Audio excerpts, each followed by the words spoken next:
Hi, my name is Taylor Walker, and for my critical family research project, I am elated to be focusing on the life and legacy of my currently living paternal great-grandmother. Meet Miss Cleo Talley Umstead. Most of her family and friends call her Granny. As of May 2023, she is 102 years old. What year was I born? 1921. What, you remember your full birthday? You were born what? March 2nd.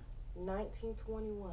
That's a long time ago. Oh, yeah. From 1921 to 2023, Granny has lived through some major historical events that have impacted not only her life, but her social identity as a Black woman. Now, before we dive deeper into Granny's lived experiences, we have to examine her family tree. Granny is one of 11 children born to James, also known as Jim Talley, and Connie Nelson Talley. They raised their large family in Person County, Roxborough, North Carolina.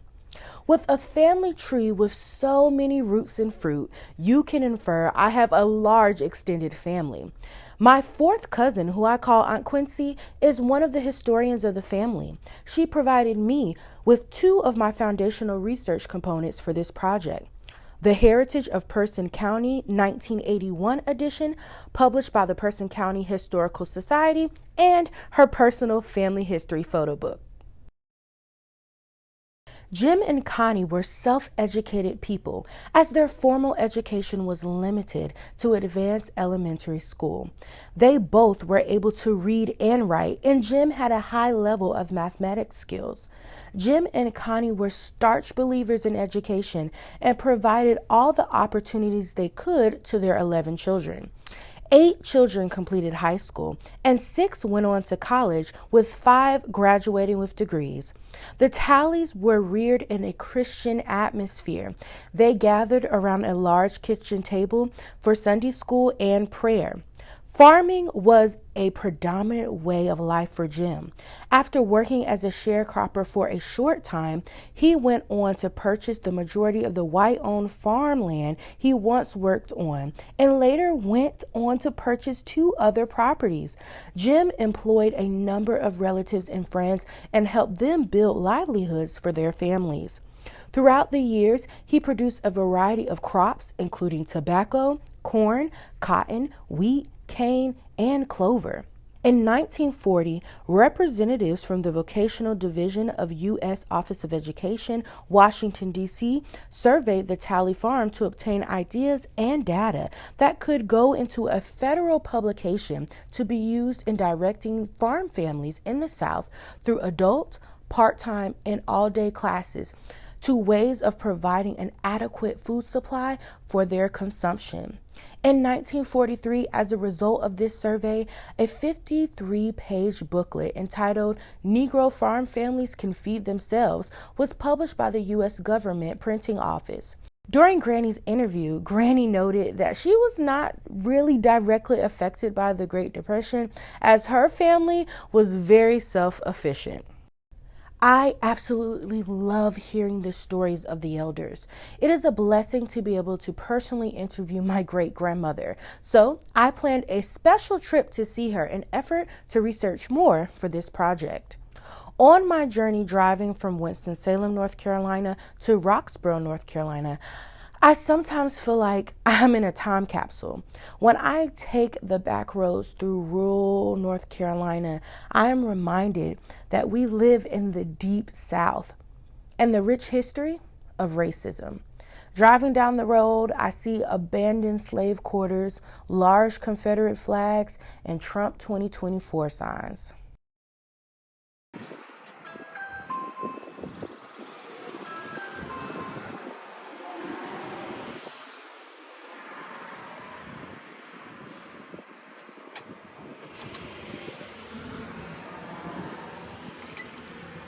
Hey, Granny. Oh, Lord, how you doing? You looking good? Thank you.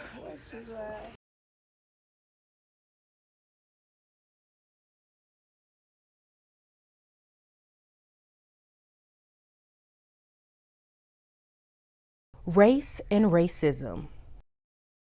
We didn't use the word African American. That was out. Because you didn't know how to use it. And you were colored or white. We didn't talk about it too much, but you could sort of feel it.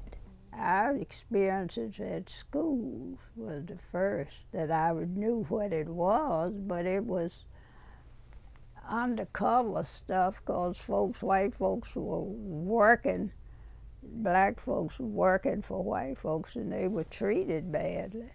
But it was nothing you could do about it because nobody was going to punish you.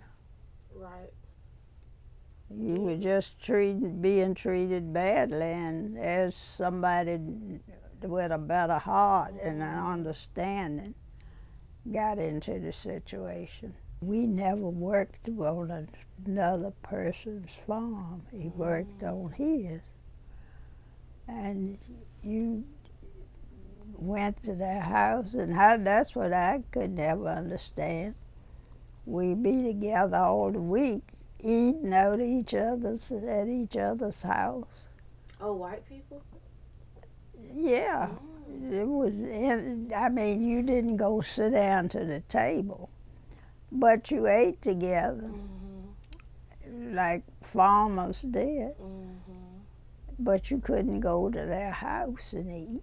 Did they come? You go to their house and cook. You could cook. And all, but you didn't eat there. But you may eat in the house with them. Right. But you couldn't eat, like they say, integrated. But what was the difference? You were all eating all the week together. Right. And sleeping, even because Helen, she was the only girl in her family, and she stayed with us more than she stayed at home. Really? Yeah, slept, ate, slept, but now, when Sunday came, you had to go with your folk.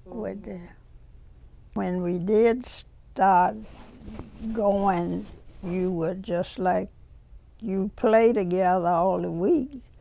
So that's what children couldn't understand, and as we grew up, we changed it. Segregation. That's what I'm talking about, because it was segregation from the beginning. So anything that changed, it was for the better or worse. And usually it was for the better, because you had to be together in a lot of situations, especially if somebody got sick. They had to bring it to you, you know, whatever it was, if they wanted you to have it. Oh, okay. Yeah, you couldn't go into their places. Only place you could go would be the store where you got your food, because they weren't going to, you know. And the way you got that was somebody who knew you well. Right. Certain areas you could go, depending on how friendly you were with the white. Right, with the white people. Yeah, and if you worked for them, you could, you know, get, well, some of what they had. Colorism. Oh, yes. I could go places somebody else, your color, skin, they couldn't, but they didn't know why. You might ask them, well, why do you treat me different? Because I'm nearer your color. Because you were lighter in complexion. Was Granddaddy, was he fair-skinned or was he darker than you? He was darker. Okay. Because he was about your color. And that's why, you know, and people would, well, how did y'all meet? And I don't know, because you just well, you were either black or, well, that in between, you could do, they were, They were a little bit more tolerant. yeah, that's the word, tolerant. And they didn't know why, because they didn't have a real reason. Civil rights movement. Martin Luther King and all? Yeah. Remember long before he came on the scene. Yeah. Yes, sir. What do you remember about him? Like, he was just like a god. You know, he had just caused so many good things to happen. Till he was just worshipped. He had brought about a great change. And that was like Abraham Lincoln. Yeah. The Black Panther Party? We thought that was terrible, that you were going to talk about you know, somebody who was really, in reality, they were trying to help you. But you didn't, that wasn't supposed to be, because the white folks told you that.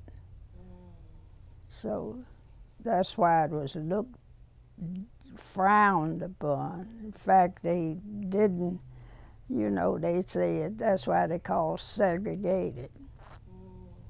You were looked, really, that was bad stuff. Yeah. Slavery and violence against black bodies. That was what we call slavery. And, you know, you talked about it, it gradually, you could do something about it. They would get punished. It was wrong from the beginning, but wasn't nothing you could do about it till somebody with better sense came along and helped you out. Yeah. They had to be white.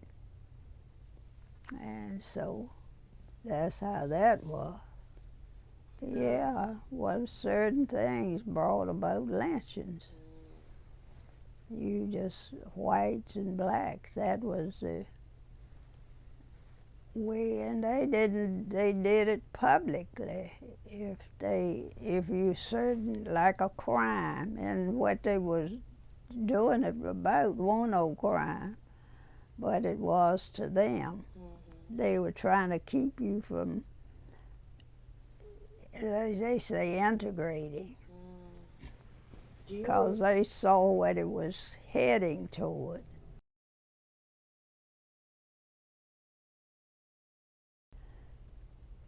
A woman was treated differently.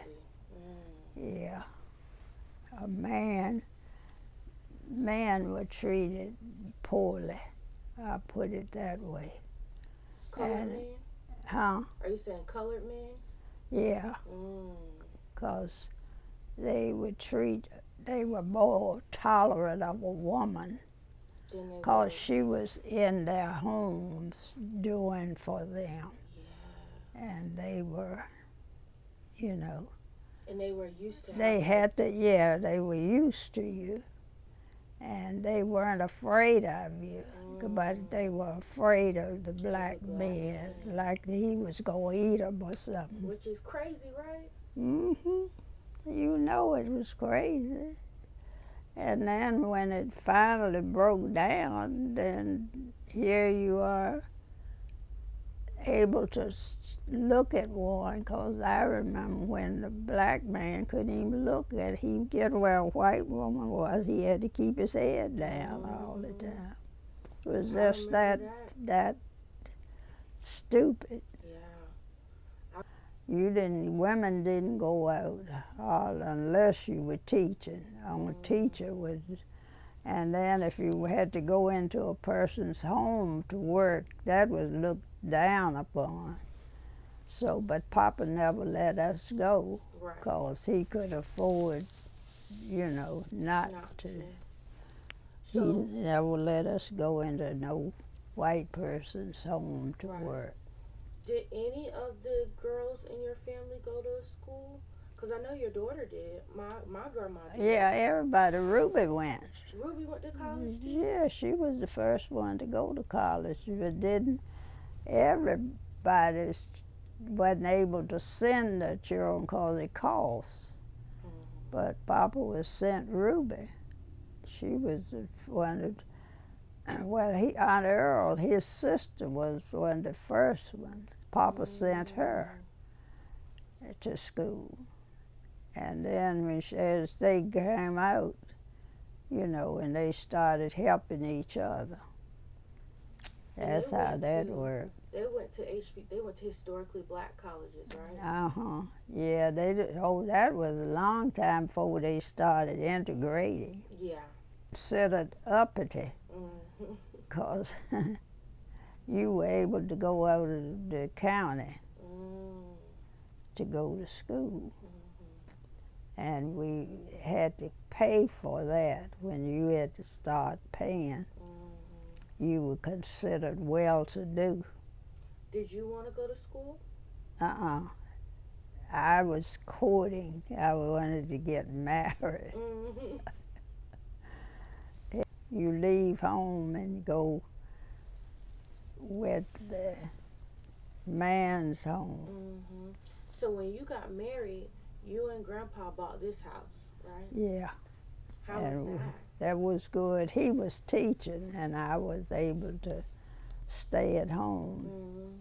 And I don't know, and gradually I went out.